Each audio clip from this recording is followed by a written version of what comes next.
त्वचा रोगों की बात हो तो दिमाग में सबसे पहले आने वाला शब्द होता है दाद खाद खुजली।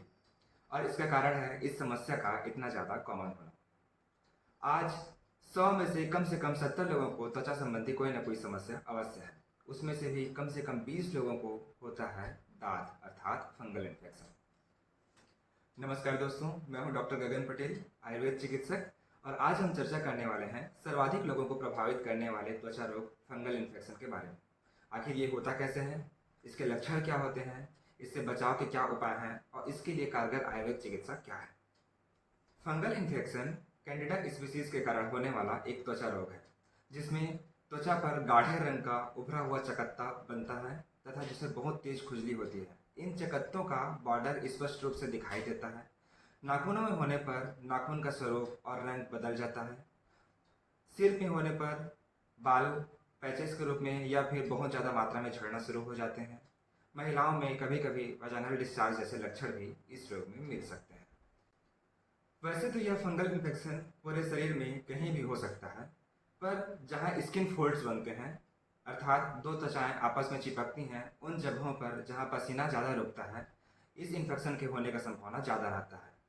सबसे ज़्यादा यह अंडकोश और जंघा के बीच के स्थानों पर होता है जिसे हम टीनिया क्रूरिस कहते हैं। पूरे शरीर में भी यह हो सकता है, खासकर आर्म पीठ में अर्थात अंडर आर्म्स, हाथ पैर पर, शरीर में कहीं पर भी अगर होता है तो हम इसे टीनिया कॉर्पोरिस कह सकते हैं। इसी प्रकार सिर में होने पर टीनिया कैपिटिस, पैर में होने पर टीनिया पेडिस और उंगलियों में होने पर टीनिया अंगुयम कहते हैं। यह फंगल इन्फेक्शन एक फैलने वाला अर्थात इन्फेक्शियस रोग है जो कि किसी इन्फेक्टेड व्यक्ति से स्वस्थ व्यक्ति में फैल सकता है, किसी जानवर से या फिर मिट्टी के माध्यम से भी यह किसी स्वस्थ व्यक्ति तक फैल सकता है। इस रोग के उत्पन्न होने के भी बहुत सारे कारण हो सकते हैं, जिनमें सबसे प्रमुख कारण है इम्यूनिटी अर्थात रोग प्रतिरोधक क्षमता का कम होना। रोग प्रतिरोधक क्षमता के कम होने के पीछे बहुत सारे कारण हो सकते हैं, जिनमें हमारे रहन सहन, खान पान और आनुवांशिकी का बहुत ज़्यादा असर होता है। गर्म और नमी वाला वातावरण फंगल इन्फेक्शन को बहुत ज़्यादा बढ़ाने वाला होता है। इसलिए गर्मी में जब बहुत ज़्यादा पसीना आता है या फिर बरसात में जब बहुत ज़्यादा उमस आता है, फंगल इन्फेक्शन का तादाद बढ़ जाता है। एबनॉर्मल स्वेटिंग टेंडेंसी भी फंगल इन्फेक्शन को बढ़ा सकता है। जैसे घर या ऑफिस में आप एसी में रह रहे हों जहां आपको बिल्कुल पसीना ना आ रहा हो और फिर वहां से बाहर निकलने पर अचानक से बहुत तेज गर्मी अगर पड़े तो यह आपके स्वेटिंग टेंडेंसी को बदल सकता है। इसी प्रकार बॉडी डिओड्रेंट्स का भी उपयोग बहुत ज़्यादा मात्रा में करना हमारे स्वेटिंग टेंडेंसी को बदलता है, जिससे कारण शरीर से बिल्कुल पसीने नहीं आते और सारी गंदगियाँ शरीर के अंदर ही रह जाती हैं, जो कि इन्फेक्शन को बढ़ा सकता है। दूसरा, लिनेन का कपड़ा या फिर ऐसे कपड़े जो पसीने को बिल्कुल ना सोखें, इनका उपयोग करना हमारे शरीर पर पसीने को रोक कर रखता है, जो कि फंगल इन्फेक्शन को बढ़ाने वाला एक और कारण हो सकता है। दिन भर जूता मोजा पहन के रहना और ऐसे लोग को खासकर जिनके पैरों से बहुत ज़्यादा मात्रा में पसीना आता हो पर वे दिन भर जूता मोजा पहन कर रहते हों तो उनके पैरों में भी फंगल इन्फेक्शन अर्थात टीनिया पेडिस के होने की संभावना बहुत ज़्यादा होती है। महिलाओं में खासकर जो दिन भर गर्मी में काम करते हों और ऊपर से उनके बाल बहुत लंबे हों तो सिर में पसीना रुकने का संभावना बढ़ जाता है और टीनिया कैपिटिस के होने की संभावना ऐसे लोगों को ज़्यादा होती है। मोटे लोगों में और डायबिटीज़ के रोगियों में यह फंगल इन्फेक्शन स्वभावतः ही कुछ ज़्यादा ही मिलता है। फंगल इन्फेक्शन का सबसे बुरा बात यह है कि यह लोगों को हीन भावना से ग्रसित कर देता है, क्योंकि एक तो यह उटपटांग जगहों पर होता है और इसमें असहनीय खुजली होती है, पर लोग लज्जा के कारण आप ना तो ठीक से खुजली कर पाते हैं और ना ही खुद को रोक पाते हैं। और यही कारण है कि बहुत सारे लोग शुरुआती दौर में इस रोग को छुपाने का प्रयास करते हैं जब तक कि यह बहुत ज़्यादा ना बढ़ जाए, और जब यह बहुत ज़्यादा बढ़ जाता है तो इसका इलाज उतना ही ज़्यादा कठिन हो जाता है। कई लोग किसी दूसरे से सुनकर अथवा विज्ञापनों में देखकर स्वयं से ही फंगस के लिए मेडिसिन उपयोग करना शुरू कर देते हैं। यहाँ तक कि दवाइयाँ लेना और मलहम का प्रयोग वे खुद के चयन से ही कर लेते हैं। अक्सर ये दवाइयाँ स्टेरॉइड और एंटी फंगल मेडिसिन का कॉम्बिनेशन से बनता है। इसका उपयोग करते ही स्टेरॉइड के असर से खुजली तुरंत समाप्त हो जाता है और स्वेलिंग भी नष्ट हो जाता है।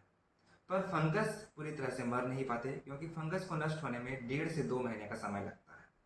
पर इतने लंबे समय तक एक बार तकलीफ ना होने के बाद मेडिसिन कौन उपयोग करता है? और यही कारण है कि दवाइयाँ आधी अधूरी रह जाती हैं और इससे उत्पन्न होता है ड्रग रेजिस्टेंस। अर्थात अगले बार अगर आप उस दवाई का दोबारा उपयोग करेंगे भी तो आपको ना तो असर मिलेगा, ना तो आपकी बीमारी ठीक होगी।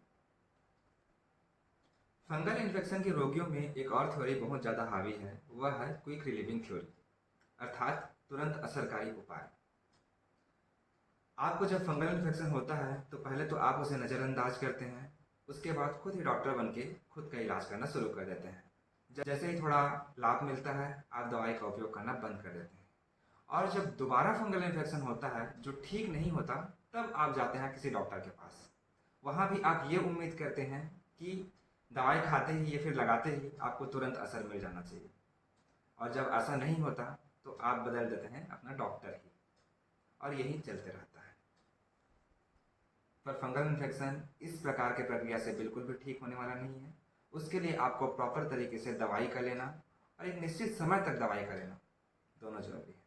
अगर आप अपने फंगल इन्फेक्शन की समस्या को जड़ से ठीक करना चाहते हैं तो आयुर्वेद में इसके लिए बहुत अच्छे उपायों का वर्णन है, पर इसके तहत आपको निदान परिवर्जन अर्थात जिन कारणों से आपको ये रोग हुआ है उन कारणों को छोड़ना, नित्य दुष्प्रकोपक कारणों को छोड़ना अर्थात जिन कारणों से डेली फंगल ग्रोथ हो रहा है, फंगल कॉलोनियों जिससे कारणों से वृद्धि हो रही है उन कारणों को छोड़ना, और साथ में संशोधन और दवाइयों का प्रयोग।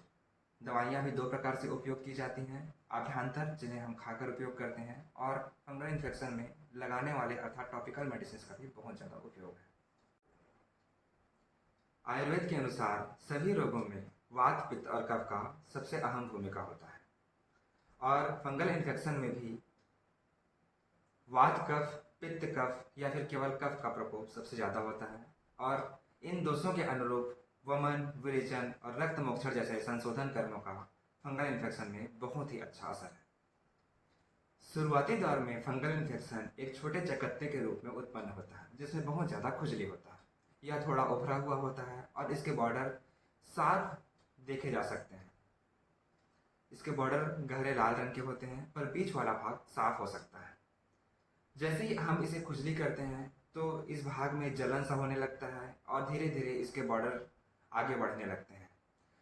जब बहुत पुराना हो जाता है तो यह इतना ज़्यादा फैल जाता है कि बीच वाला भाग पूरी तरह से साफ दिखाई देने लगता है, केवल बॉर्डर पर ही उभार और गाढ़ा रंग और खुजली होता है।